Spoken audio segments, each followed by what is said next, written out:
పుస్తకం నుంచి రాస్తున్నారు. పూజా గది తూర్పు ముఖంలో ఉండాలని ఎందుకంటారు, తెలియజేయగలరు అని అడుగుతున్నారు. భూమి నిటారుగా నిలబడలేదు, ఈశాన్యం వైపుకు వంగి ఉంది. అందుకని ఈశాన్యంలో బరువు పెడితే ఇంకా వంగుతుంది.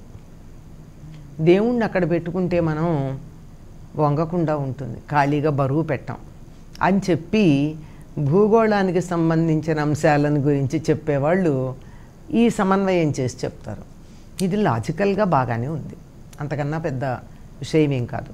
కానీ ఎందుకు మనం ఈశాన్యంలో దేవుణ్ణి పెట్టుకుని, ఈశాన్యం అంటే ఉత్తరము తూర్పు కలిసినటువంటి మూల, ఆ మూలలో ఇలా ఉందనుకో, ఇలా పెట్టంగా ఈ మూలలో పెట్టాం, ఈ ఈశాన్య భాగం ఇలా చదరంగా ఉంటే ఈ ఈశాన్య భాగంలో పెడతాం. పెట్టినప్పుడు తూర్పు ముఖంగా కూర్చుని మనం పూజాధికాలు నిర్వర్తించుకోవడం శ్రేష్టమని చెప్తారు. అసలు తూర్పు అన్న పదానికి అర్థం ఏమిటి? తూరు అంటే ప్రవేశించు, దాన్నే మనం దూరు అంటాం, ఇందులోంచి దూరెళ్ళ అంటాం.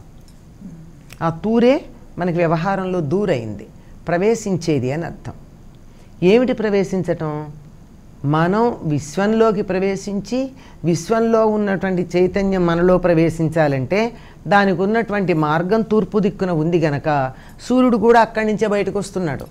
వెలుగు ఆత్మకారకుడైనటువంటి సూర్యుడు తూర్పు నుంచి ఉదయిస్తూ ఉన్నాడు గనక మనలో కూడా ఆ జ్ఞానం అనే సూర్యుడు ఉదయించాలంటే తూర్పు ముఖంగా గనక కూర్చుని చేసినట్టయితే ఎక్కువ సానుకూలమైనటువంటి ఫలితం ఉంటుంది అని పెద్దలు చెప్పారమ్మా. అందుకు తూర్పు దిక్కుగా కూర్చొని పూజ చేసుకోమన్నారు. కానీ మేము అట్లా పెట్టుకున్నాం కానండి, మాకు తూర్పు దిక్కుగా కూర్చోవడానికి వీలు లేదు, అందరికీ అన్ని సౌకర్యాలు ఉండవు కదా.